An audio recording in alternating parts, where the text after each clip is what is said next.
environmentalist, writer, and public intellectual. His research interests have included environmental, social, political, and cricket history, and his writings cover a wide range of themes. Three of his major books on the socio-political aspects of modern India have received widespread acclaim worldwide. He has received numerous awards, including Padma Bhushan and Sati Sahitya Academy Award, etc. He was also recognized as one of the most influential Indians by the Indian Express in 2022. And as Halban, the German-American historian, said, history gives answer only to those who know how to ask questions. True to this, I think he has sought answers from history and illuminating us with them through his writing. So, my dear friends, let's welcome historian writer Ramachandra Guha to deliver the keynote address. Thank you. And thank you all for inviting me. Thank you to Neelam Publications for inviting me. I am going to speak on Dr. Babasaheb Ambedkar and some of his views. You know, he was an extraordinary figure. He was a writer, a scholar, an activist, a constitutionalist, a legal theorist, an organizer, an editor, and I'll pick up a few themes in his, particularly his thought, which have appealed to me and attracted me over the decades. But since Paranjit mentioned Palwankar Balu, and since this is Dalit History Month, let me say a little bit about Palwankar Balu before I come to Dr. Ambedkar. And of course, I'd be delighted if Ranjit was to make the film. But even if he was not to make the film, Balu is someone who deserves to be known well beyond the world of,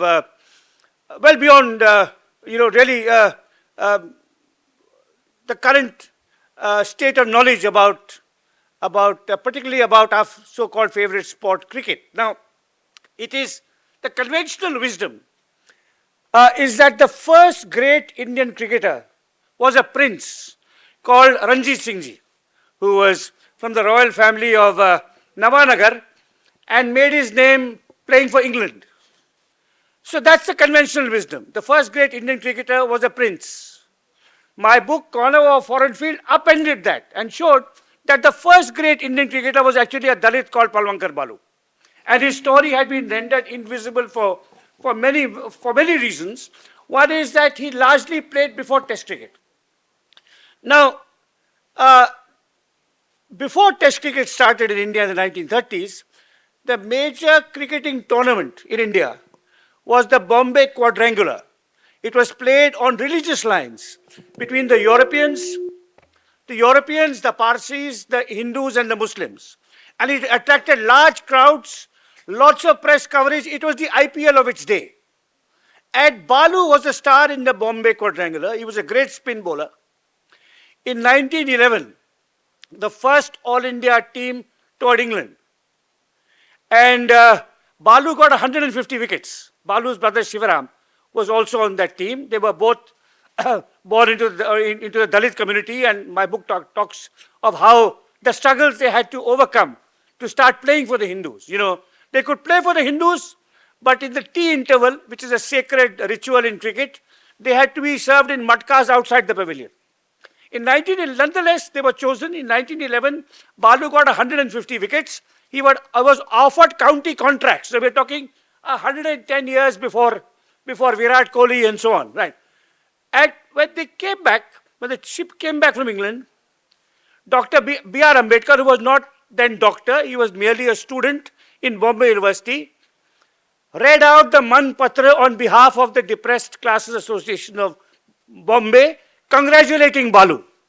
And according to Eleanor Elliott, who is the greatest historian, first great historian of, Western historian of Dalits, and who wrote the first major book on Ambedkar in English, Dr. Ambedkar and the Mahar Movement. According to Eleanor Elliott, this was Babasaheb Ambedkar's first public appearance to celebrate the achievements of Balu.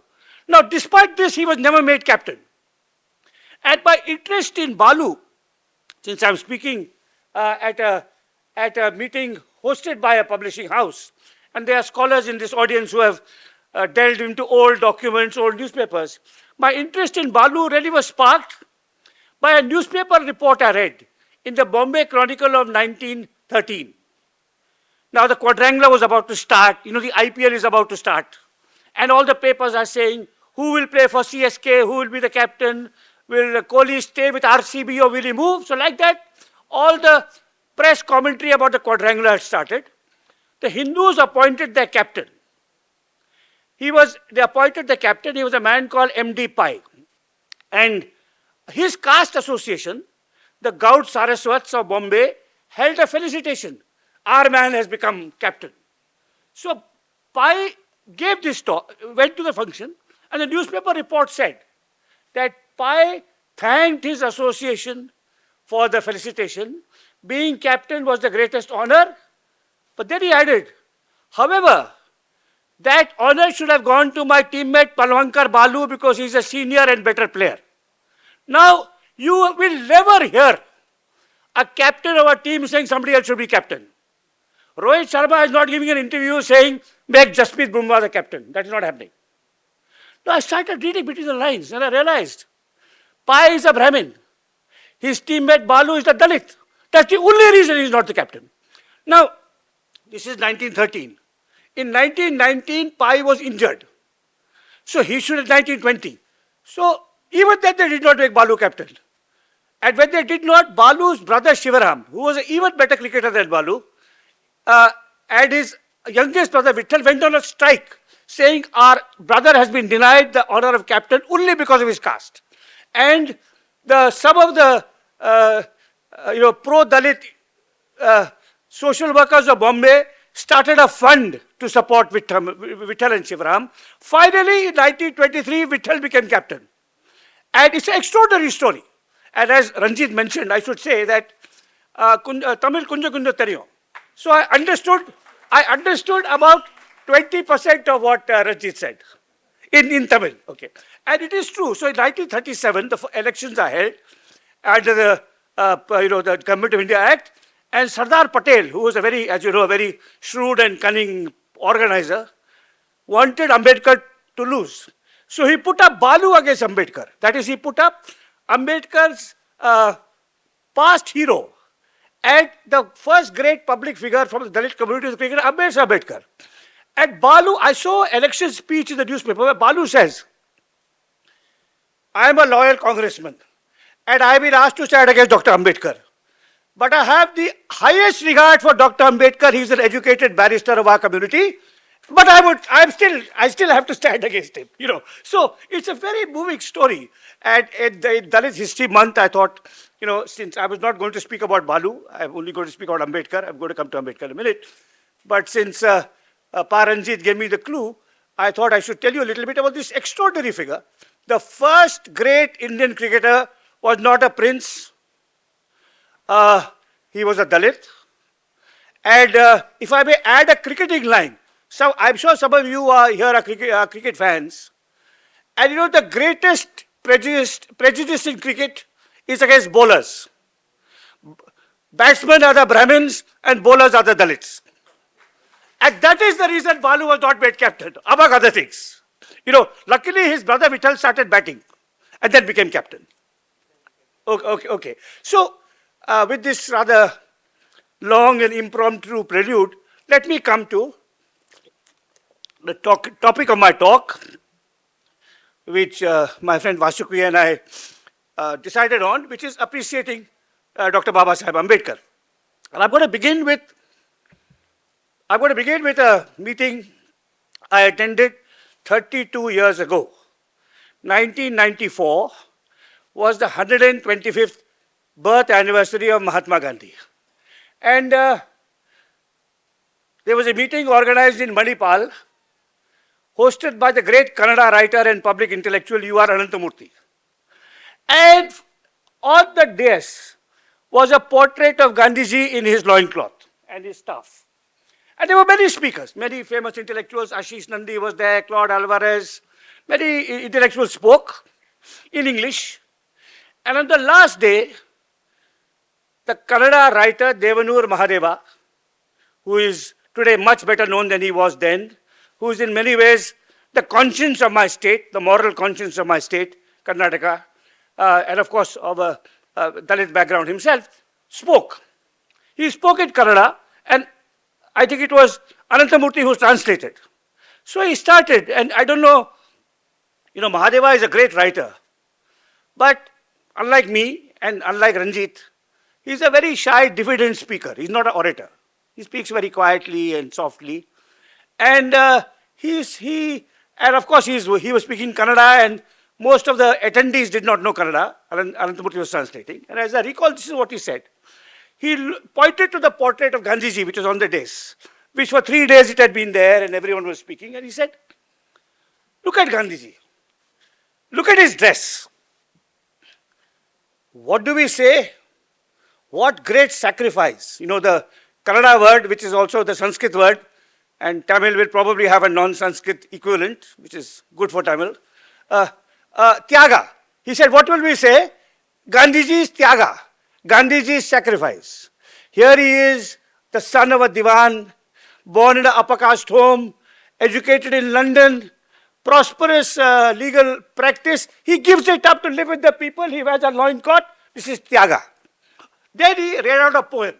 A poem written by a Dalit friend of his, which celebrated Dr. Ambedkar in a suit. So he didn't, like Dr. Ambedkar is wearing a suit here, but he talked about the statue of Dr. Ambedkar, and the young Dalit is writing a poem celebrating Ambedkar in a suit. He says, what if Dr. Ambedkar, there's a portrait of Dr. Ambedkar, like Gandhiji in a loincloth. What will we say? After all, he's a Dalit, what else will he wear? He's a Harijan, what else will he wear? Right. So why do we celebrate him in a suit? Because he is not supposed to wear a suit.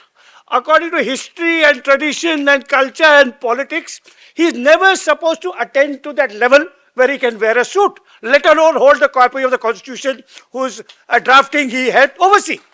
Now, it was a profoundly moving image, the way he captured it. And he did not oppose Gandhi to Ambedkar. He did not say Gandhi is bad, Ambedkar is great. He just showed why different leaders are represented in different ways. Why we have Gandhiji in a loincloth and why we have Dr. Ambedkar in a suit. And at that stage, and this is of course absolutely true, that among the great, famous, internationally known leaders and thinkers of the freedom struggle, Ambedkar was unique in many ways because of his quality distinction and so on, but also because of his social background. Gandhi was the son of a diwan, of a princely state. Nehru was the son of a very wealthy lawyer, very wealthy and successful Brahmin lawyer. Patel was from an upper peasant family. Rabindranath Tagore came from one of the most wealthy business homes. And of that generation, it is Ambedkar who had to struggle, who had to make his way up. And that's why he was presented in a suit. Now, at this stage, when Devanur Mahadeva gave this talk in 1994, I was in my mid-30s. I had started my career as an environmental historian. I had grown up in a home in which Gandhiji and Nehru were admired. And Ambedkar was just a name to me. I didn't really know very much about him. And it was around that time, shortly after Mahadeva's talk, that I started reading Ambedkar. And I can't remember exactly when, but about 30 years ago, probably in the year 1995, I read in quick succession 2 books, one by Dr. Ambedkar and one about Dr. Ambedkar. And I'll say something about both books. The first book will be well known to many of you. The second book, which is by Dr. Ambedkar, The Annihilation of Caste. The second book will not be so well known to you. So let me say a little bit about both of them, both those books, and what they tell us about Ambedkar and his place in the history of our country, in the unfinished history of our country.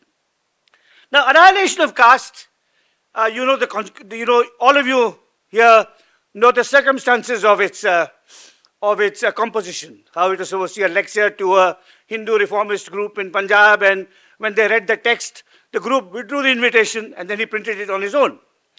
And I'm not sure it was written in English. Ambedkar, of course, wrote in Marathi and in English. This book was written in English to reach a non-Marathi audience. And many of you here have read Annihilation of Caste. I don't know in which edition, but I first read it in an edition published by a Delhi publisher, Arnold Heinemann, with an introduction by Mulkaraj Anand, which was a very interesting introduction. Short, just 10 pages, not 100 pages, just 10 pages. You know, Dr. Ambedkar's text is only about 50 pages in print.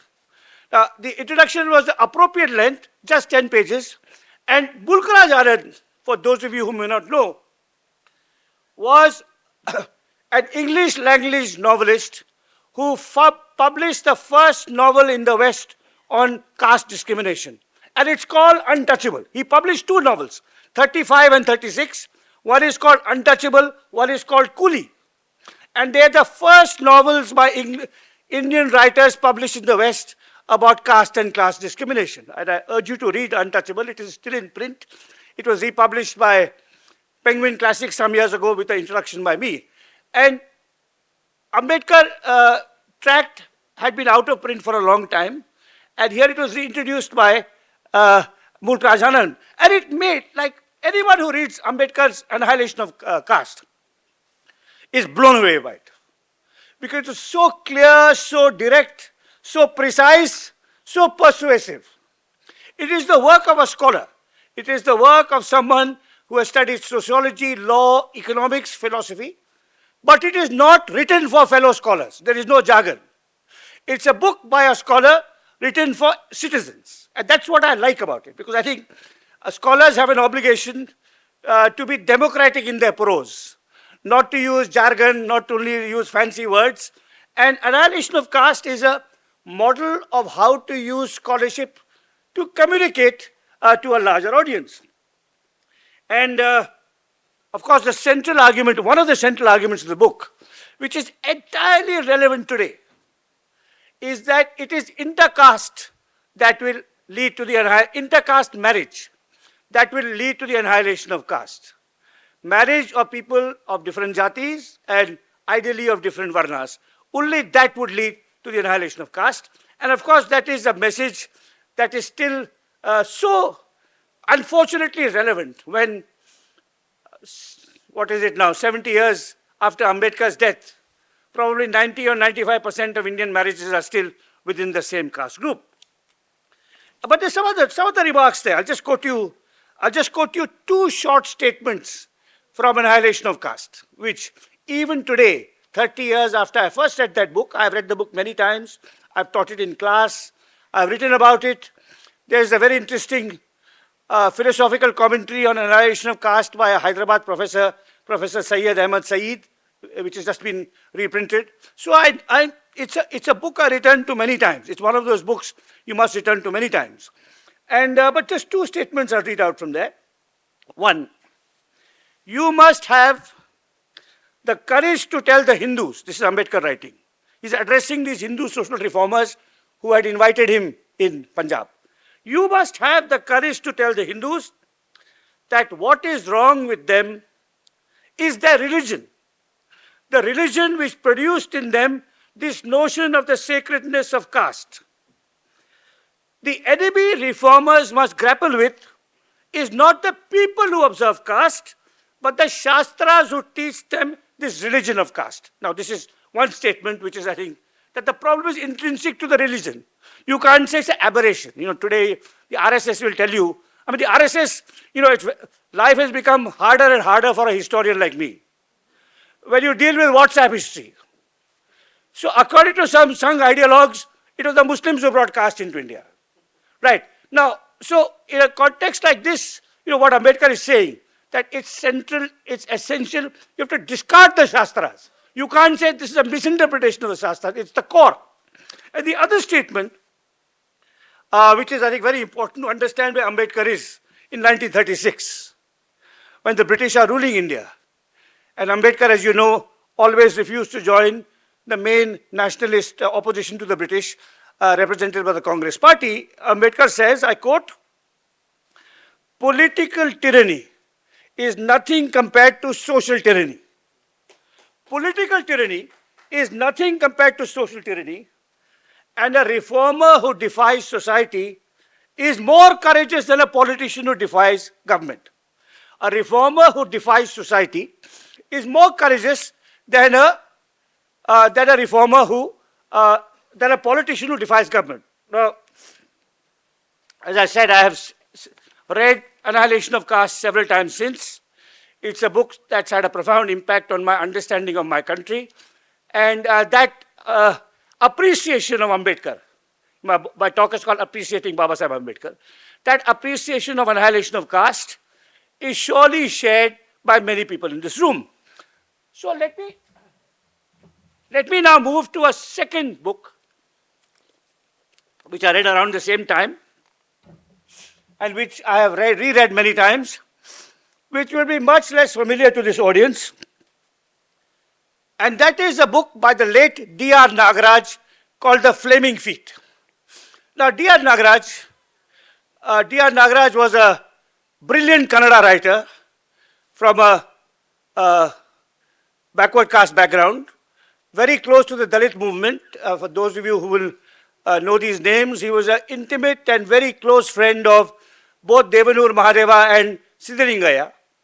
And he wrote mostly in Kannada, but towards the end of his life, he died in 1998 when he was only 44. And his, people who knew Nagaraj like me miss him still because of the brilliance of his intellect and the passion of his writing. And shortly before he died, he wrote his first short book in Kannada, which is called, in English, I beg your pardon, it's called The Flaming Feet. And it's an account of Dalit politics and thinking, mostly in Karnataka. But the first chapter is about Gandhi and Ambedkar. And that first chapter that Nagaraj wrote, which I read shortly after Annihilation of Caste, had an almost equally great impact on me. Now that chapter is called Self-Purification versus Self-Respect. Self-purification versus self-respect. It's contrasting the paths taken by Gandhi and Ambedkar. Gandhi's path is self-purification, that the upper castes must purify themselves of the practice of untouchability. And in criticizing untouchability, Gandhi uses some very strong language, which sometimes is not appreciated enough. He says, he's writing in the 1920s after the Jallianwala Bagh massacre. He's saying the Hindus who practice untouchability are the general dyers of Hinduism. That's the language he uses. So that's self-purification. It's trying to persuade upper caste Hindus that untouchability is a sin. And the word sin is used several times by Gandhi in describing untouchability. So the self-purification of Gandhi sought to make upper castes abandon their arrogance and contempt for those whom the mere accident of birth had consigned to the bottom of the caste hierarchy. On the other hand, Ambedkar adopted the path of self-respect, which was aimed at his fellow Dalits, urging them to liberate themselves. In his famous phrase, educate, organize, agitate. Self-purification versus self-respect. Now, this is a very interesting and innovative way of putting it. Or we might say, and this is what one of Nagaraj's students has recently, Professor Mahinda Kumar of Mysore University has recently put it. He says, Gandhi was trying to rid upper caste, Savarnas, of their superiority complex. Ambedkar was working and struggling to rid Dalits of their inferiority complex. And what is novel about Nagaraj, what is not just novel, what is original, what is compelling, and what is so relevant to us about Nagaraj is he's saying India today needs both those paths. And he says, back in 1993, he says, from the point of view of the present, there is a compelling necessity to achieve a synthesis of the legacies of Ambedkar and Gandhi. In other words, to build a more caring and just society, one needs to both awake the upper caste consciousness and consolidate the efforts for Dalit self-respect and self-organization and self-liberation. So, he says, Nagaraj writes in 1993, 30 years ago he writes, Gandhi and Ambedkar can and must be made complementary to one another. Now, I'm going to return to this question towards the end of my talk, on can Gandhi and Ambedkar be made complementary to one another? Must they be made? If so, what are the ways in which we can start rethinking our, shall we say, our preconceptions? The ways in which followers of Gandhi must rethink their preconceptions and followers of Ambedkar must rethink their preconceptions. I'll come back to that. But I now want to move beyond the whole issue of caste discrimination to questions of democracy and its functioning. And I want to now talk about Ambedkar. I've talked about him so far as the emancipator of the Dalits, of the oppressed. I now want to talk about Ambedkar as a visionary and original democratic thinker, more broadly speaking. And earlier this year, you will be observed on 30th January this year, the 75th anniversary of the passing of the Indian Constitution. And of course, every politician, they were falling over each other to praise Ambedkar. They were outdoing one another, whether it is Congress or the BJP or the regional parties or whatever. And when you see what, these people are, what our ruling party and even our opposition politicians, our major politicians in Delhi and the states, you wonder how sincere they are. Is it just opportunism? Is it, and of course it is largely opportunism. It's not clear how much of Ambedkar they've read, understood, digested. So I wanted to go back to what Ambedkar himself said to the Constituent Assembly during the time the Constitution was being drafted and passed. And I'm going to read out to you some remarks of his. This is 1948 and 1949 respectively. The two speeches, two extraordinary speeches he made, which are reproduced in my book, Makers of Modern India, but you'll also get them online. One was made in November 1948, 4th November 1948, when he was presenting the draft constitution to the member of the assembly. And the other was made a year later, in November 1949, when the constitution had been adopted and the assembly was winding down its proceedings. So I'm going to read to you excerpts from these two speeches. Please, when you have the time, go and read the entire speeches, because I'm only reading you selected excerpts that are relevant to my talk today. But do read they're not very long, and they're really brilliantly argued and crafted. So in this first of the two speeches, when presenting the draft constitution, which Ambedkar made to the assembly on 4th November 1948, he stressed the importance of what he called constitutional morality. He used the term constitutional morality. The term was not originally his. It had been used by the 19th century English constitutional theorist George Grote. But the definition of Ambedkar's is very, very important. He says, constitutional morality is not a natural sentiment. We adopted a constitution. But do we get the sense? Constitutional morality is not a natural sentiment. It has to be cultivated. We must realize that our people have yet to learn it. Democracy in India is only a top dressing on Indian soil, which is essentially undemocratic. Democracy in India is a top dressing on Indian soil, which is essentially undemocratic. And then Ambedkar goes on. This is a really striking remark whose implications I'm going to draw out for you. Ambedkar says, in this speech of November 1948, he says, it is perfectly possible to pervert the constitution without changing its form. It is perfectly possible to pervert the constitution without changing its forms, and can be perverted by changing the form of the administration and make it inconsistent and opposed to the spirit of the constitution. Now, this is what Indira Gandhi did in the 1970s. Now, I am old enough. I was telling a young friend of Neelam, Bala, who has been with me for the last year, that I was a student during the emergency. You know, I was an adult. I came of adulthood during the emergencies. Many of you here, including Ranjit, are too young to remember it. And what Indira Gandhi did during even before she promulgated the emergency was a violation of the Constitution. But even before that, she had perverted the spirit of the Constitution by coining the phrases committed bureaucracy, committed judiciary. You know, a civil servant, an IAS officer, an IPS officer in Chennai, takes an oath to the Constitution of India, not to the Chief Minister of Tamil Nadu. Right? And it was Indira Gandhi, and that was the practice in the 50s and 60s, you know. By the way, Jawaharlal Nehru was very different from Indira Gandhi. He never corrupted the administration. He never asked for loyalty from IAS and IPS officers and judges. Indira Gandhi said, she started this idea.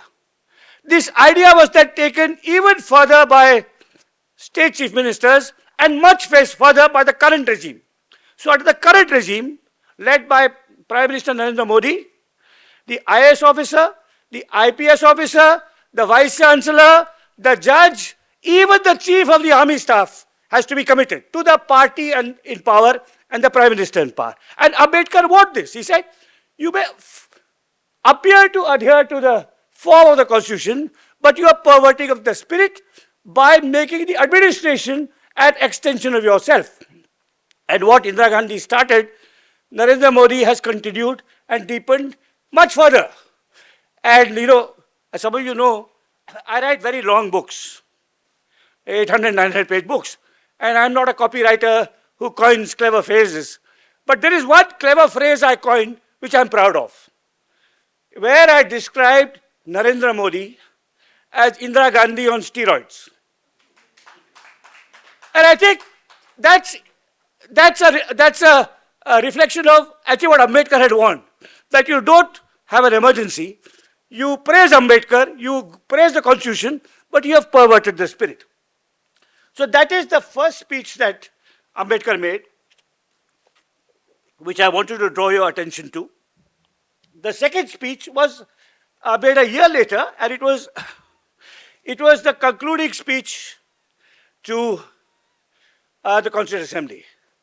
And there were two warnings he issued there. One warning is well known, but it bears repeating. This first warning had to do with the Indian tendency towards hero worship. You know, Ambedkar, I quote, Ambedkar asked his compatriots to observe the caution which John Stuart Mill, who was the great British liberal theorist, to observe the caution which John Stuart Mill has given to all who are invested in the maintenance of democracy, namely, not to lay their liberties at the feet of even a great man or great woman, or to trust him with powers which enable him to subvert the institutions. And then Ambedkar continued, and some of these phrases will be familiar to some of you, but maybe you haven't thought deeply enough about the implications. So Ambedkar says, this caution, not to lay your liberties at the feet of a great man, is even more necessary in the case of India than in the case of any other country. Bhakti, or what may be called the path of devotion or hero worship, plays a part in Indian politics unequaled in magnitude by the part it plays in the politics of any other country in the world. Bhakti in religion may be a road to the salvation of the soul, but in politics, bhakti or hero worship is a sure road to degradation and to eventual dictatorship. Now, this is said in 1949, and they're absolutely prescient about the cult of Indira Gandhi in the 1970s and the cult of Narendra Modi today. That in the 1970s, Indians laid their liberties at the feet of Indira Gandhi because she was the great liberator, she had freed Bangladesh, she had abolished the princely process. And today, so many Indians are doing the same for Narendra Modi. And these personality cults have degraded Indian democracy. And it's important to recognize, I have so far mentioned just Modi and Indira Gandhi. It's important to recognize today that these personality cults are pervasive. They're pervasive in the state in which I'm speaking about your Chief Minister, M.K. Stalin. They're pervasive in Kerala, where some of the critics of the Chief Minister called Vijayan Modi in a mundu. They're there in West Bengal. They were there with the worship of the Gandhi family in the Congress. So it's a very it's a very widespread thing. And let's not be deluded into thinking only the other party does. Here, once you withdraw your critical faculties, once you make an individual into a demigod, I think whatever party you are from, obviously, Narendra Modi controls the whole country. He has the state apparatus, he has the Godi media, he has the large capitalists on his side. So the damage his personality cult does is far greater than the personality cult of Stalin or Vijayan or Mamata Banerjee or Rahul Gandhi. But a true Democrat, and I believe Ambedkar would have recognized that all personality cults are bad, and including the personality cults outside politics. I mentioned cricket, the way in which our cricketers are made into demigods, our film stars. So I think that is one of Ambedkar's warnings about how Indians are excessively prone to hero worship. Bhakti in religion is a route to salvation. Bhakti in politics could be a route to dictatorship. So that's how widespread, how we have disregarded his warning in such a widespread way, I think is somewhere, which is, I think, very important for everyone to consider. Both followers and heroes. It's true also about writers like me, People may say, he's a great writer. You may have all kinds of sycophants writing to you. It's true about filmmakers like my friend Ranjit. You do wonderful films and you start thinking, so I think this is something which Ambedkar recognized so perceptively. He was really a truly visionary democratic thinker. I'm now going to come to his second warning, and then with a few concluding remarks, I'll end my talk. This second warning is also in his last speech of November 1949, and it's on the very important distinction he makes between political democracy and social democracy. Political democracy is not necessary, has to be merged, blended, converted into social democracy. And this is what Ambedkar says. On the 26th of January 1950, that is when the Constitution will be adopted, on the 26th of January 1950, we are going to enter into a life of contradictions. In politics, we will have equality, and in social and economic life, we will have inequality. In politics, we will be recognizing the principle of one man, one vote, or what today we will say, one person, one vote. In politics, we will be recognizing the principle of one person, one vote, says Ambedkar, and one vote, one value. The vote of a man is equivalent to a woman, of a Dalit to a Brahmin, of an Adivasi to a Muslim, and so on, of a worker to a billionaire. So in politics, we are recognizing the principle of one person, one vote. But in our social and economic life, by reason of our social and economic structure, we will continue to deny the principle of one person, one value. How long, says Ambedkar, shall we continue to live this life of contradictions? How long will we continue to deny equality in our social and economic life? Now, it is 75 years since Ambedkar uttered these warnings. And when he uttered them, when Ambedkar made this very crucial and important distinction between politics, political democracy and social democracy and economic democracy. On one hand, you have one person, one vote, but in society and economics, you don't have one person, one value. People are treated, graded differently, assessed differently.